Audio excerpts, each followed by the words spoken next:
goodness.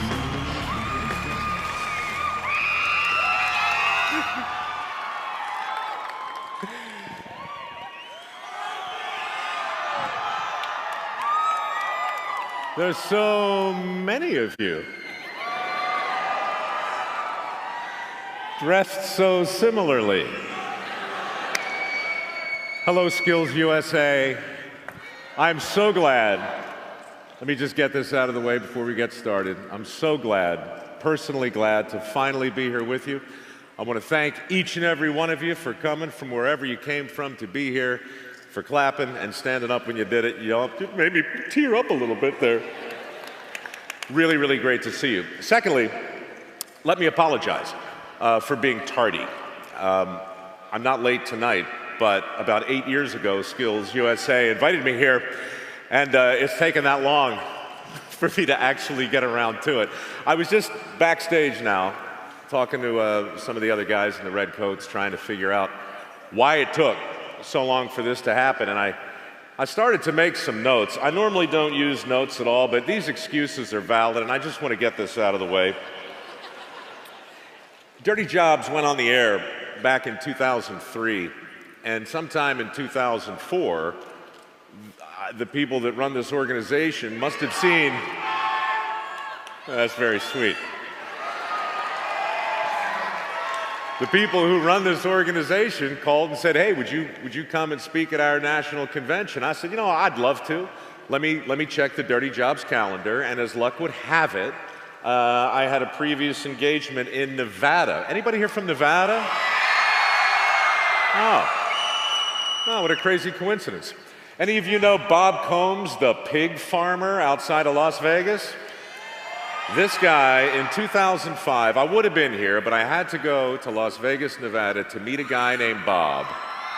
And what Bob does is he changes, look at me walking on my water, that's very unprofessional. What Bob does is he collects all the uneaten food from the casinos, and he brings it back to his pig farm. And in his backyard, he built this giant contraption, and in it, he reduces the uneaten people food into this giant bowl of soup that he feeds to his pigs. Now, his pigs grow at twice the normal rate. He gets them to market twice as fast as they normally would. Plus, he takes care of Las Vegas's recycling. It smells so bad, I can't even describe it.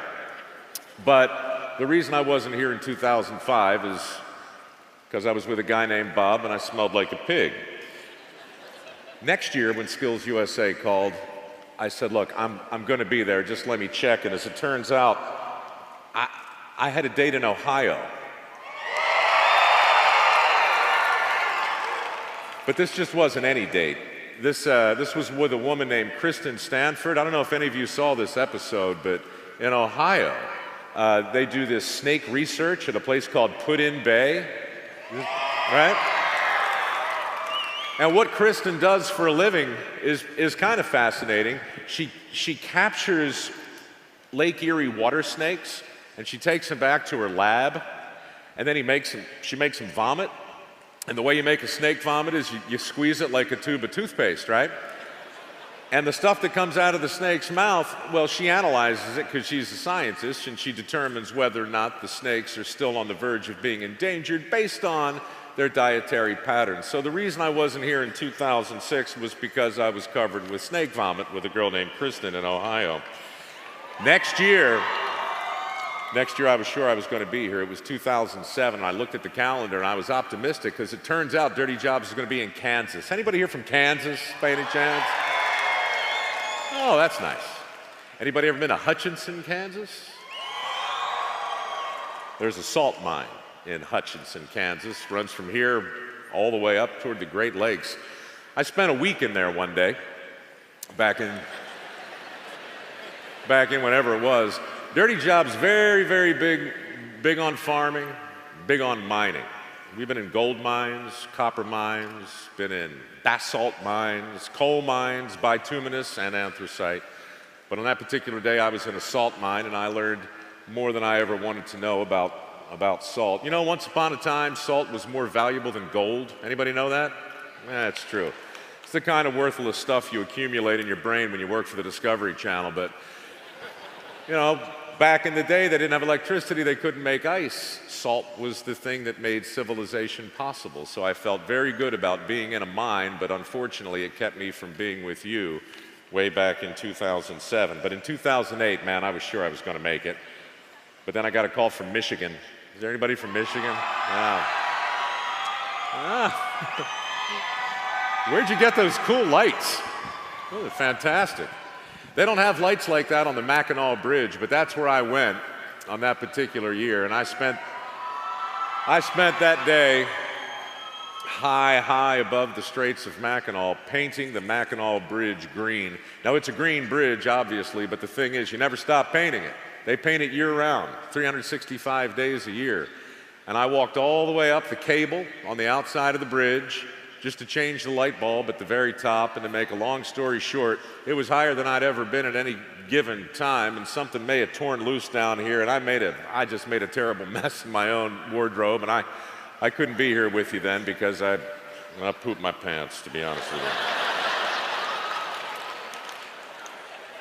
you. You think I'm kidding? It happened all the time on Dirty Jobs. It just happened right now a little bit. I'm kidding. It almost never happens. Scary as it was up there, though, on the Mackinac Bridge, next year I was sure I was going to be here. In fact, I think I might have even committed, but then things come up in TV and I had to go to Hawaii. There's got to be somebody from Hawaii. Did you see the episode where we were washing windows in Hawaii? This is probably one of the most popular Dirty Jobs ever, because once again the viewers got to see me squeal real high like a 10-pound baby girl, afraid for my life.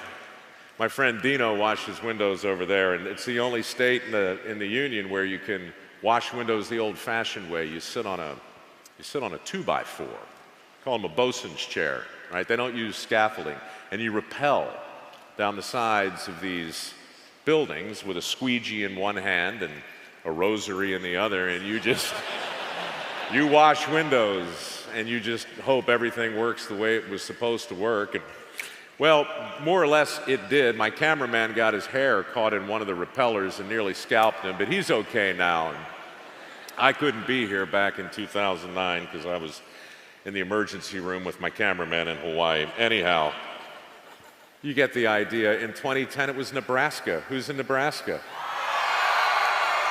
I was so sure I was going to get here in 2010, but we finally had a job come through that I'd been wanting to do for years. It's a simple job, but it was asphalt paving. And I always wanted to do this job because it's such an important part of keeping our infrastructure together. But of course, we wound up outside some little town in Nebraska. I don't even know if it's on a map, but we spent the day in 110-degree heat building a road. My cameraman passed out from the heat, then my sound guy passed out, and eventually I passed out in the asphalt. So I couldn't be here in 2010 because I was passed out. But in 2011, this was a heartbreaker because we almost booked our tickets to be here, but I wound up in North Dakota. Anybody in North Dakota?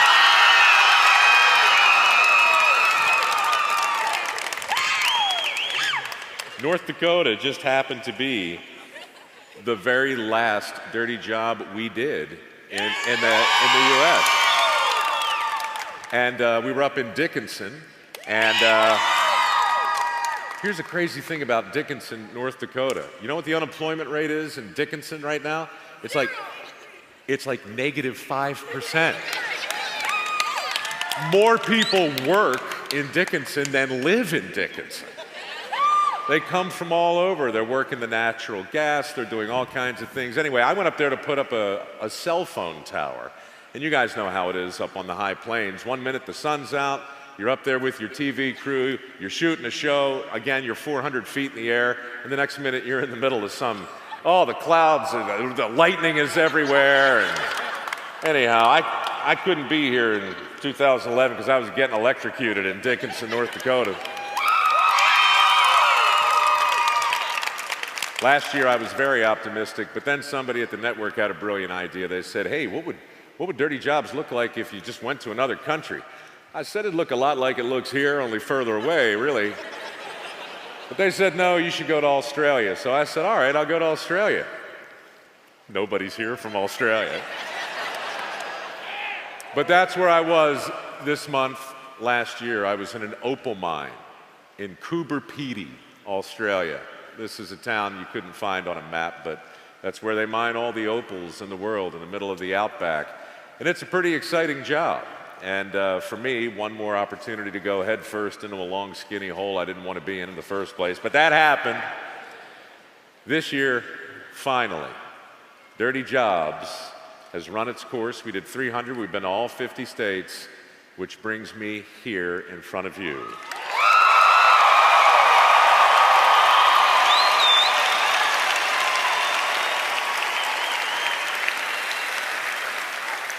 If only I had something to say.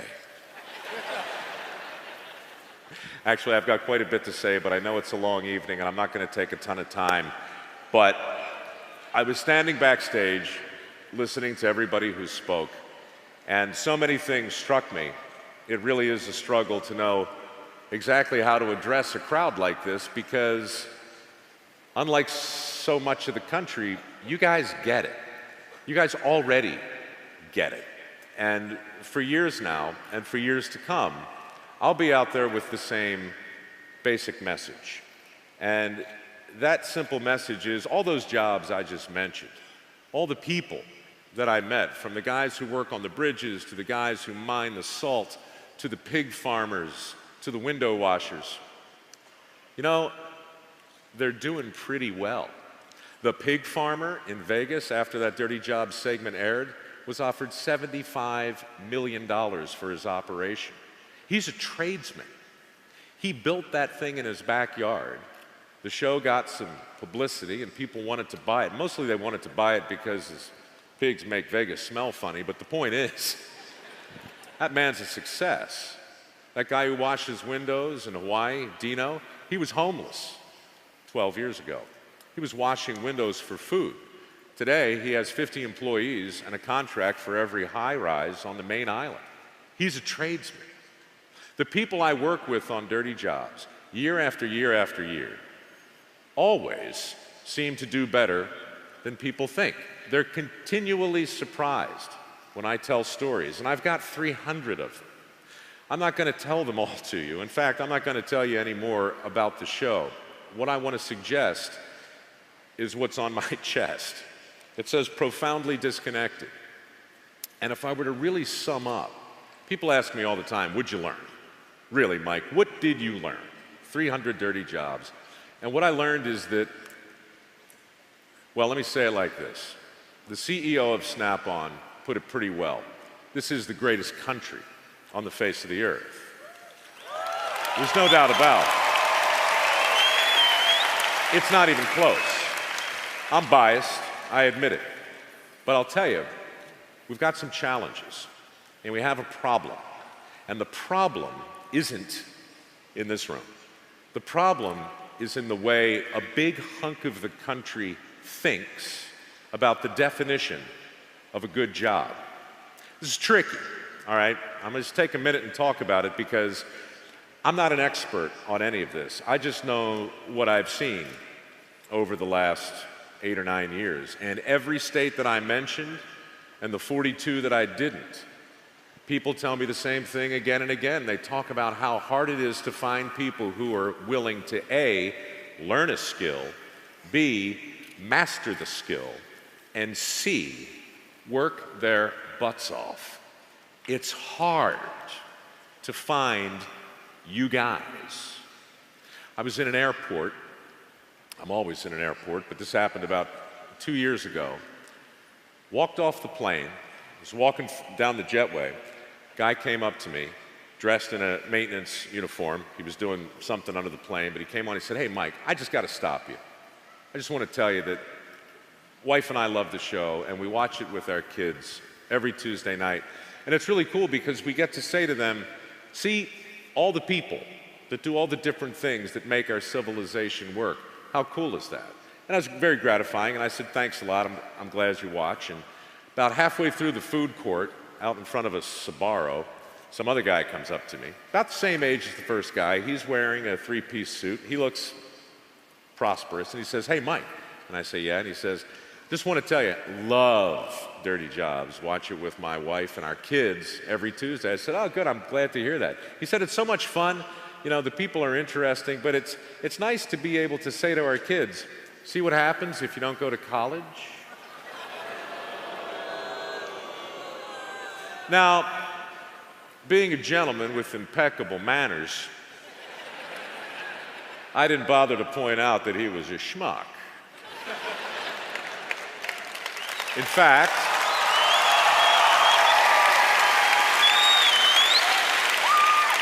what I did was, I thanked him for watching my show. Because shows like Dirty Jobs simply reflect the thing that most viewers already believe. It's virtually impossible to change somebody's mind with a TV show. It's impossible to change their mind with a 30-second commercial. So how do you change this guy's mind? How did this guy start to think the way he thinks? And how is it that we've wound up with a country divided over the definition of a good job? Look, people talk about the differences between conservatives, liberals, Democrats and Republicans and red states and blue states and whatever. I see the difference in this country between those two people. The first guy who looked at a show like Dirty Jobs and saw a reflection of what matters to him, and the second guy who saw it the way he saw it. So the way I see it is we need to have a conversation, a big grown-up conversation. And I'll tell you why. You guys probably know a lot of this. Everybody knows unemployment's high, right? You guys read the headlines, you're smart people. You know about the skills gap too, right? It's getting wider. There are 3 million jobs available right now. There are 12 million people out of work and another 8 million people who aren't looking anymore, and yet 3 million great jobs are available. What's going on with that? I was in Vegas again a couple months ago. I love that you guys are listening. That's fantastic. I ran into a woman who runs the local Caterpillar dealer down there. We had an amazing conversation. I told her what I was up to, and she said, Mike, you can't imagine. We have over 20 positions available right now in heavy equipment repair. All right, some of these jobs start, 40, 50, 60 grand, and with a couple years of experience and the right training and certification, which, by the way, they'll give you for free, you can be making 6 figures. They can't fill the jobs. They can't fill them. I hear this story not just from Caterpillar, but companies all over the country are struggling to find people who are willing to learn a skill, be really great at it, and work their butts off. And I've been walking around trying to figure out how that happened. How did so many people in our country become profoundly disconnected? And I started to have this conversation with my buddies at CAT, and I'm going to tell you a very quick story. Because look, the only stories that really matter are the ones that happen to you, and you specifically. This happened to me before most of you guys were born. Back when I was a senior in Baltimore, Maryland, in Oh, Baltimore.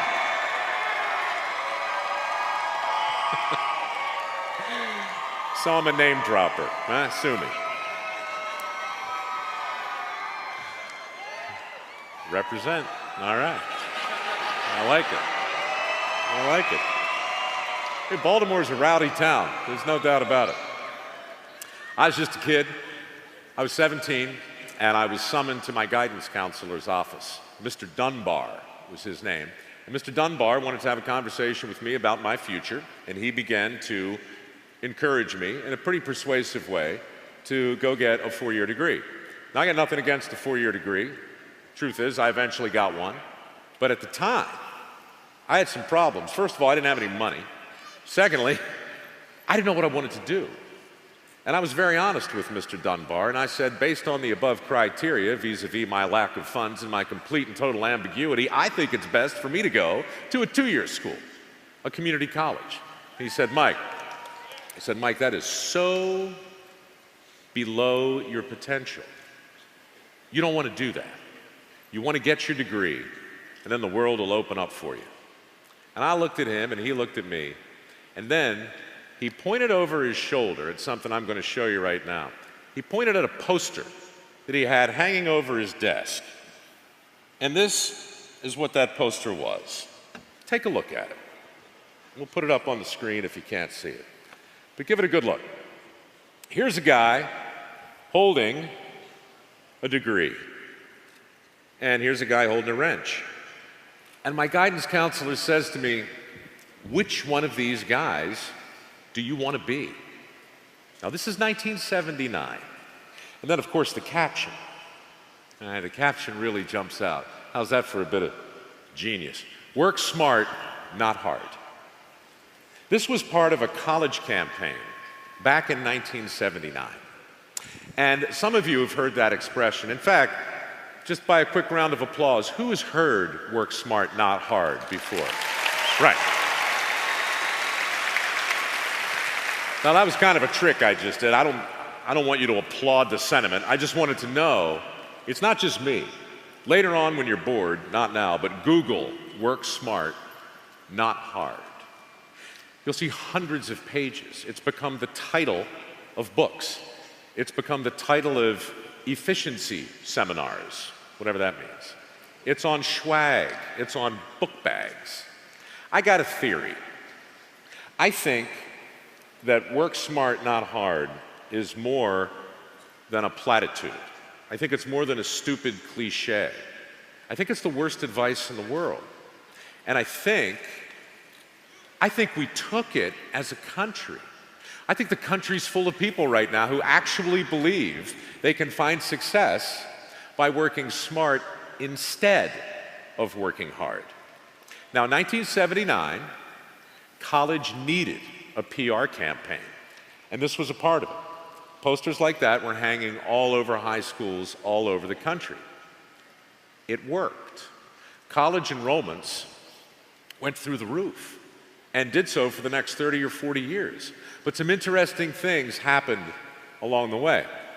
Vocational education classes. Yeah, right? When I was in high school, auto shop, wood shop, metal shop, they were in every high school. They're not anymore, guys. You know that. You have replaced vocational education.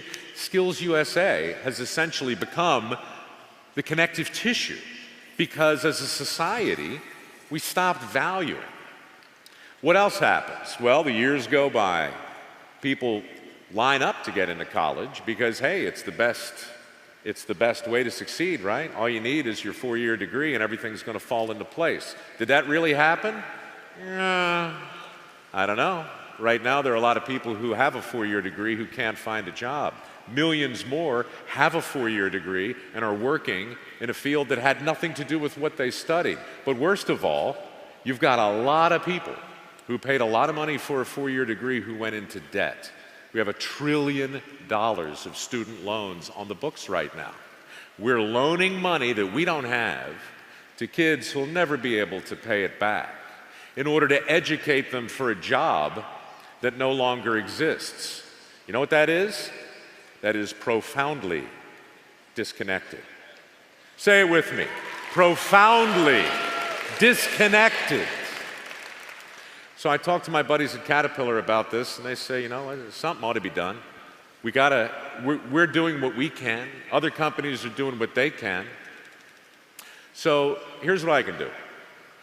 You know I'm a fan. You know I love you guys.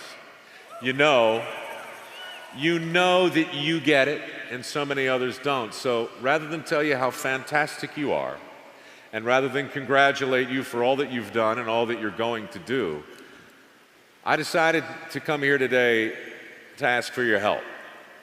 I'm not going to blow any more sunshine up your red jackets, okay? I'm going to ask you to help me do something. I'm going to ask you to help me change the worst advice in the world to something not so stupid, something that looks like this. Now, that's me, by the way, in the cap and gown. And standing next to me is what I'll call a much more aspirational figure. This guy, he doesn't have any student loans. This guy has a job. This guy likes what he does. This guy went through SkillsUSA and some kind of vocational training class, and he got it. This guy, well, he's educated, he's just not skilled. He's educated, he's just not trained. He doesn't know what to do. He is confused by the industrial setting in which he finds himself. This guy gets it. I really wonder what would happen if guidance counselors like Mr. Dunbar had a poster that said, work smart and hard. So this is a poster. I created it with my buddies at CAT. The old poster's down here in the lower left-hand corner and a very brief explanation of why I think it's the worst advice in the world. So now we've got this poster. What are we going to do with it? I say we hang it up. I say we hang it everywhere.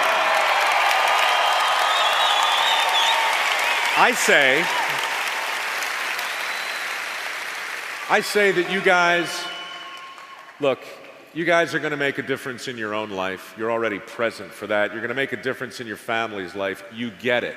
But I'm telling you, the second guy I described to you in that airport, he's out there.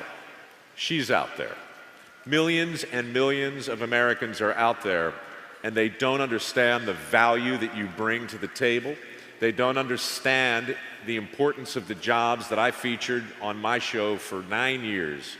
They are profoundly disconnected from a couple of fundamental truths. I don't think I can close the skills gap. I don't know if we can all do it. But I do know it'll never, ever happen unless we change the fundamental conversation that's going on right now. To help me do that, Caterpillar and I came out with a new website. Surprise, surprise, it's called Profoundly Disconnected. If you go there, you can get one of these posters. And if you do, and if you're feeling brave, I dare you. I double dog dare you. Get it back to your high school. Hang it up in a hallway. Find a teacher who understands. Let them put it in their classroom. Find a guidance counselor. Let them hang it up. Take a picture of it and send it back to me. And we'll make a collection of some advice that actually makes sense. Maybe a couple years from now, people will Google work smart and hard and go, oh, that's where that started. Not only do you guys get it, not only do you have the talent, not only do you have the will to make for yourselves and for your families, but I'm calling on you to go further. Go out into the world, be an ambassador for work. Spread the kind of advice that actually matters. It makes a difference. Have fun at what you do. This is the greatest country in the world, but I'm not biased at all when I tell you it's because of you guys.